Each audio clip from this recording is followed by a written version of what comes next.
Yes, people, welcome back to 1894. I'm Hugh. I've got Dara here with me as always for this City versus Chelsea review. An awful day for the Blues. Not a good performance. Let's get into our thoughts. Okay, so we obviously lost 2-1 to Chelsea in the Premier League. This was a chance to mathematically finally wrap up the Premier League, and we made a balls of it. Okay, so from the very start, we knew it was going to be a strange performance from City because of the way Pep lined up.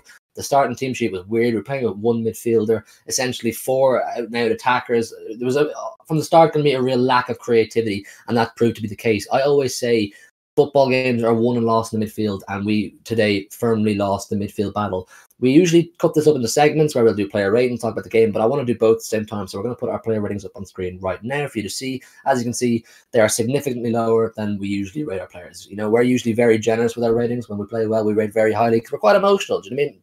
So they're quite low, and I think we should probably address some of them. So Ederson, we gave a 6-2 because we just thought overall he was probably much poorer than he usually is. Definitely for the ZH goal, the first goal that Chelsea got. He got a hand to it. His wrist wasn't firm enough. He wasn't quick enough down to get to it either. I would have expected that to be a save he'd make, even though ZH placed it quite well. What are your thoughts on that, Dara?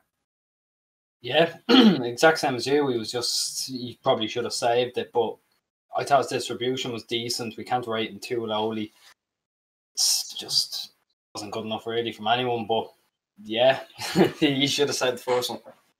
He definitely should say the first one. Mendy, we gave a 6-2. He was probably part of the blame for one of the goals at least. Laporte 7, Diaz 7, Cancelo 7. It wasn't like what I was saying in the stream the whole time was I don't know how you can go from such a defensive masterclass against PSG to that. I understand there's quite a bit of personnel change, but you think with the way our defense sets up and the way they're trained every single day, they're capable of doing better than that. Their positional awareness at times was absolutely dreadful. They're giving too much space and too much freedom to the Chelsea players to maneuver. I mean, if Timo Werner had any positional sense and just knew the offside rule, we could have lost 4 or 5-1 because it was just a case of Werner getting himself back into line and then using his pace to reaccelerate, and he still would have finished those chances, or at least done one or two of them. So we could have been absolutely thumped. We were quite lucky not to.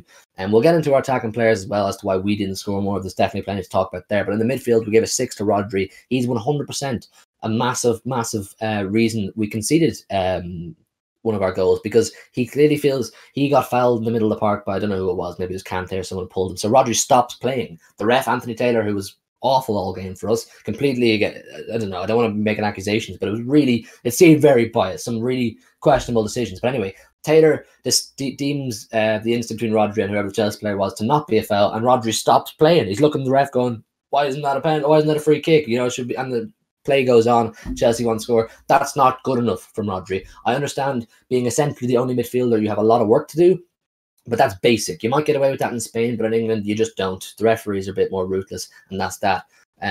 What did you make of Rodri today? He was isolated, as you expect when you only play one midfielder. Obviously, he had one of the front four kept dropping in. They took turns. Wasn't good enough. Rodri, like you said, I thought for the first goal didn't look solid. Looked like Rodri of old, really. Before the new year, he looked like last year. Rodri was poor. I think even the 6, we gave him a 6, didn't we? We gave Rodri a 6, yeah. 6 could even be a bit generous, to be honest. Yeah, I really disappointed with Rodri. I mean, Fernandinho is definitely the best defensive midfielder we have in the club. I was, for a while when Rodri was going through a good spell, I was kind of on the fence as to who I prefer, but it's nailed on with me. I prefer Fernandinho for the Champions League finals, but we're going to talk about that in a few minutes because that's obviously a massive talking point now after that game is just finished. So Ake, who we thought was going to possibly line up midfield, was definitely in a slightly more advanced role than he usually is. Was okay at times, and he was probably not great at times. We gave him a 7. Sterling, we gave a 7 to. Now we're in the forwards. The thing with the forwards, we had 4 players up front: Sterling, Jesus, Aguero, and Torres, all of which have played as striker at times. I don't think at times they were sure where to be themselves. Some dropping deep. I mean, it kind of bounces off the point I was making about the midfield. We had no midfield presence. So these 4 players, in fairness to them, you can't put a huge amount of blame on them because they have to drop deep to create their own chances and then push up to finish them. That's a massive task. Whereas if you have a Gundogan or a Foden or a De Bruyne who's in that midfield to link the defence and the attack, it takes a lot more of the stress off the 4 attacking players. So it was tough for them. Sterling, I wasn't impressed with him at times, but it's definitely an improvement. I feel his decision making was quite poor. His first touch was quite poor at times. He should have shot maybe on one or 2 occasions, but you know, it's an improvement, and I'm glad he got the goal. That'll probably do his confidence the world of good as well. So Happy for him on that. Jesus, we gave man of the match to. I know I've been Jesus' one of his biggest critics in recent months. If you're a long time watcher of the channel, you'll know that I've not been a fan of him at all. But today he was good. You know, he was instrumental in both our goals. So good from him. He was the best of a bad bunch. So we gave him an 8. I'll ask you about the front four in a sec there. I just want to rattle it off. Aguero, we gave a 4 to, lads. Honest to God, Sergio Aguero, breaking my heart.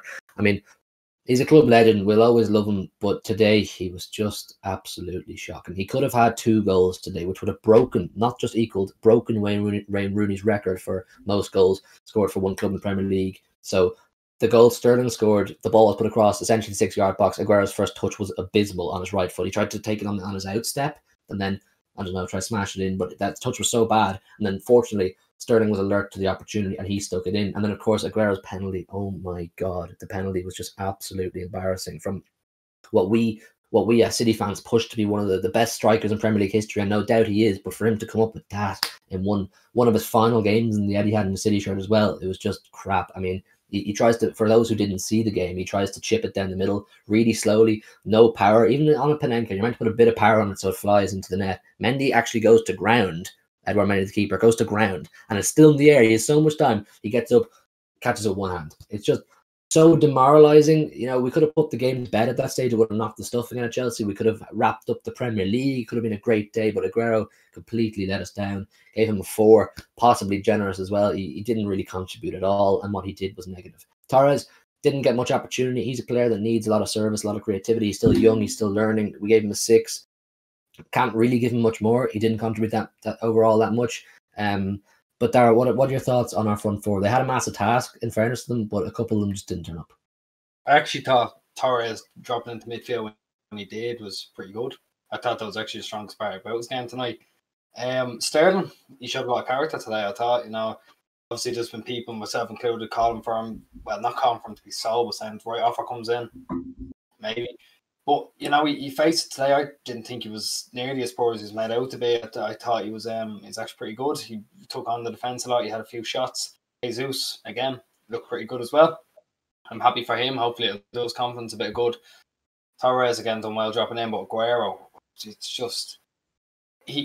Today was him showing his age. And it's unfortunate, really, because you're not going to be at the top of your game at his age. But it looked like he was lazy, didn't want to do anything, you know.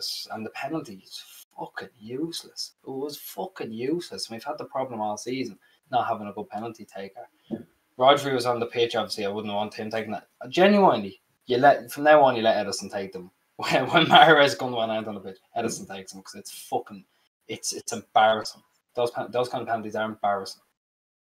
It's concerning. I know I said in the preview it wouldn't be the worst thing in the world to not wrap up the Premier League today. I know I said that, but the actual performance on the pitch was concerning. This is our Champions League final opponents. They've now beat us the last 2 times they played us. Like, whatever about us not playing De Bruyne or Mahrez or starting our strongest 11, they've still beaten us, and they will take that as a huge piece of momentum into the Champions League final in Istanbul. So, I mean, how do you think this affects the psychology of the team? Honestly, not very much. That's the only good thing I'm taking from it. We've lost to Chelsea twice now, and the 2 times we've lost to them have been, one had 8 changes from the first 11 and from our best 11, and one had 9 changes from our best 11. So the boys who aren't on the pitch will still be going in thinking, look, we beat them. When we played our full team, we beat them. Our false 9 system, 100% record, we beat them.